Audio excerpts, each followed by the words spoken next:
Shri Rajaram inter college तैयारी किराका जौनपुर। प्रिय बच्चों, ऑनलाइन कक्षा में आपका स्वागत है। कक्षा 10 विषय हिंदी।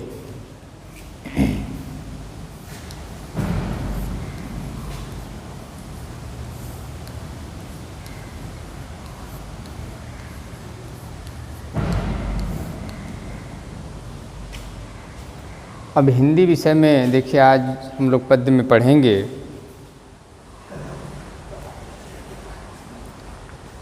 देखि देखि रघुवीर तन सुर मनाव धरि धीर, भरे बिलोचन प्रेम जल पुलकावली शरीर, नीके निरख नयन भरि शोभा पितपन सुमिर बहुरि मन क्षोभा, अहह तात दारुनि हट्ठानी समझत नहीं कछु लाभ नहानी, सचिव सभय सिख देई न कोई बुध समाज बड़ अनुचित होई, कह धन कुलसहु चाहि कठोरा कह श्यामल मृदुगात किशोरा, कई विधि कही भांति धरऊँ उर धीरा, सिरस सुमन कन बेधी हीरा, सकल सभा कै मति भय भोरी, अब मोहि शंभु चाप गत तोरी, निज जड़ता लोगन पर डारी, हो ही हरहु रघुपति ही निहारी, अति परिताप सीय मन माही, लव निमेष जुग सय सम जाहि। यही पद्य है, इसकी व्याख्या आपको करनी है। तो देखिए, सर्वप्रथम आप लिखेंगे हेडिंग में पद्यांश,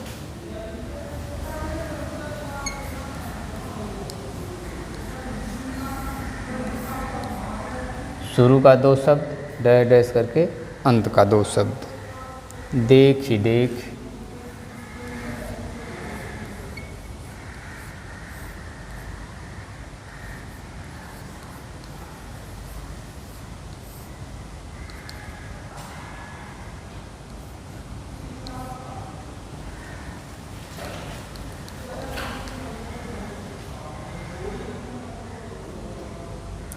समझाही,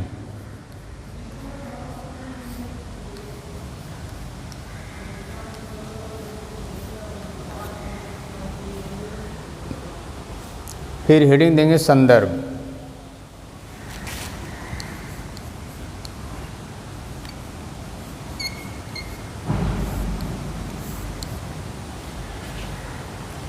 संदर्भ सुनिए। प्रस्तुत पद्य हमारी पाठ्यपुस्तक हिंदी काव्यखंड के धनुष भंग नामक पाठ से लिया गया है। फिर से सुनिए। प्रस्तुत पद्य हमारी पाठ्यपुस्तक हिंदी काव्यखंड के धनुष भंग नामक पाठ से लिया गया है। इसके रचयिता गोस्वामी तुलसीदास जी हैं।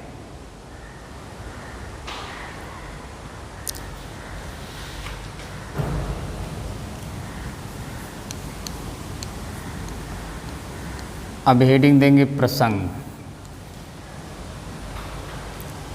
प्रसंग में आप लिखेंगे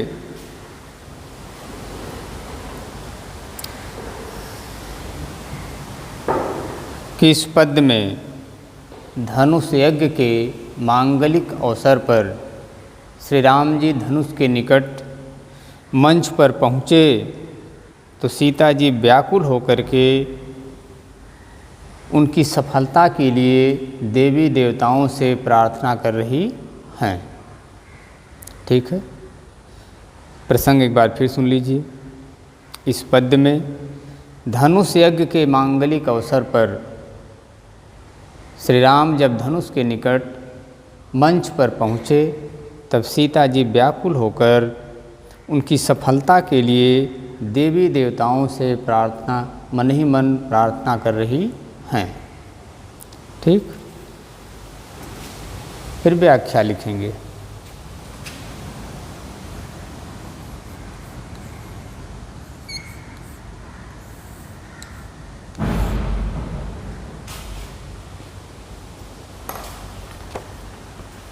व्याख्या सुनिए। देखि देखि रघुवीर तन सुर मनाव धरि धीर, भरे बिलोचन प्रेम जल पुलकावली शरीर।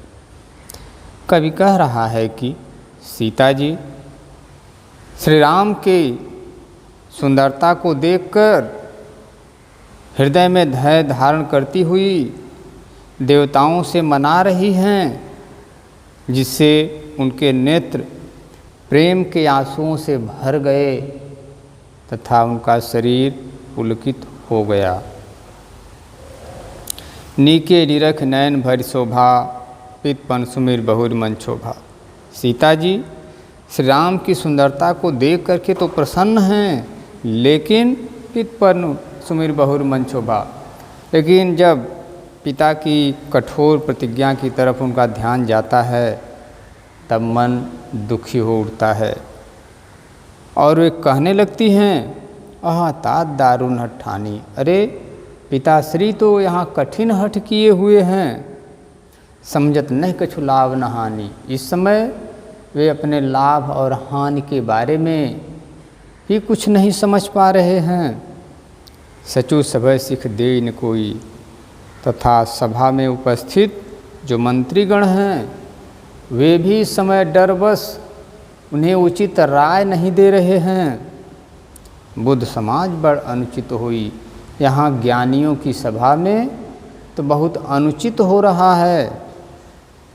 कहाँ धन कुल सह चाहि कठोरा, कह रही हैं कि कहाँ एक तरफ शिव जी का विशाल और वज्र के समान कठोर धनुष, कहाँ श्यामल मृदगात किशोरा, और दूसरी तरफ ये सांवले शरीर वाले किशोरावस्था के राजकुमार हैं। वेद के भांत धर्म और धीरा, तो हे विधाता मैं किस प्रकार से अपने हृदय में धैर्य धारण करूं। शिरस मन कनबेधी हीरा, क्या शिरीष के कोमल फूल से कठोर हीरे को काटा जा सकता है, या क्या शिरीष का कोमल फूल कठोर हीरे को काट सकता है। सकल सभा के मति भोरी, यहाँ सभा में उपस्थित सभी लोगों की मति अर्थात बुद्धि समाप्त हो गई है, मारी गई है। अब मोह सम चाप गतोरी, इसलिए हे शिव धनुष अब तो हमें केवल तुम्हारा ही आसरा अर्थात भरोसा रह गया है। तो तुम क्या करो, निज जड़ता लोगन पर डाली। तुम जड़ वस्तु हो, चेतन नहीं, इसलिए यहाँ सभा में बैठे चेतन लोगों पर अपनी जड़ता डाल करके इन्हें एकदम जड़ बना दो। हो ही हरऊ रघुपति निहारी, और श्री राम के अनुरूप हल्की हो जाओ, जिससे तुम्हें आसानी से उठा सकें। अति परिताप सी मन माही, यह सब कुछ मन ही मन सोच करके सीता जी बहुत दुखी हैं। लव निमेष जुग सह समझाही, उनका एक पल का समय अर्थात पलक झपकने मात्र का समय एक कल्प के समान बीत रहा था। व्याख्या फिर से सुनिए। कवि कह रहा है कि सीता जी श्री राम की सुंदरता को देखकर अपने हृदय में धैर्य धारण करती हुई देवताओं से मना रही हैं, जिससे उनके नेत्र प्रेम के आंसुओं से भरे हुए हैं तथा शरीर पुलकित हो गया है। नीके निरख नयन भर शोभा। सीता जी श्री राम की सुंदरता को जी भर देखकर तो प्रसन्न हैं, लेकिन पितपन सुमिर बहुर मन शोभा, लेकिन जब पिता की कठोर प्रतिज्ञा की तरफ उनका ध्यान जाता है तब मन बहुत दुखी हो उठता है और वे कहने लगती हैं, आह तात दारुण हठ ठानी। अरे पिताश्री तो यहाँ कठिन हठ किए हुए हैं, समझत नहीं कछु लाभ न हानि। इस समय वे अपने लाभ और हानि के बारे में भी कुछ नहीं सोच पा रहे हैं अर्थात नहीं समझ पा रहे हैं। सचु सभय सिख दे न कोई, तथा यहाँ सभा में उपस्थित जो मंत्रीगण हैं वे भी राजा के डरवश उन्हें उचित राय नहीं दे रहे हैं। बुद्ध समाज बड़ा अनुचित हुई। यहाँ तो ज्ञानियों की सभा में बहुत अनुचित हो रहा है। कह दनकुल सह चाहि कठोरा, कहाँ एक तरफ शिव का विशाल और वज्र के समान कठोर धनुष, तथा दूसरी तरफ इस सांवले शरीर वाले किशोरावस्था के राजकुमार हैं। तो हे विधाता, विद कई भांत धरऊँ धीरा, तो हे विधाता मैं किस आधार पर अपने हृदय में धैर्य धारण करूं? शिरस मन कन बेधी हीरा, क्या शिरस का कोमल फूल कठोर हीरे को काट सकता है?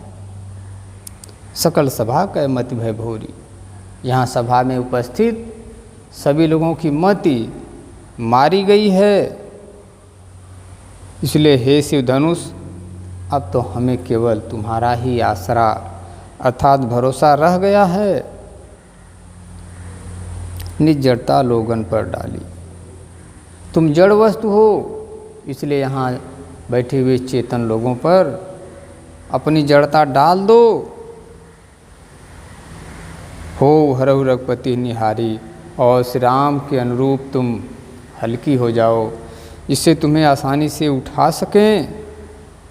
अति परिताप सी ये मन माही, यह सब कुछ सोचकर सीता जी मन ही मन इतना अधिक दुखी हैं कि उनका एक पल का समय भी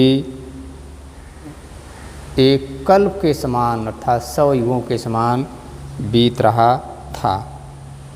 ठीक है, इसके बाद आप हेडिंग देंगे काव्यगत सौंदर्य।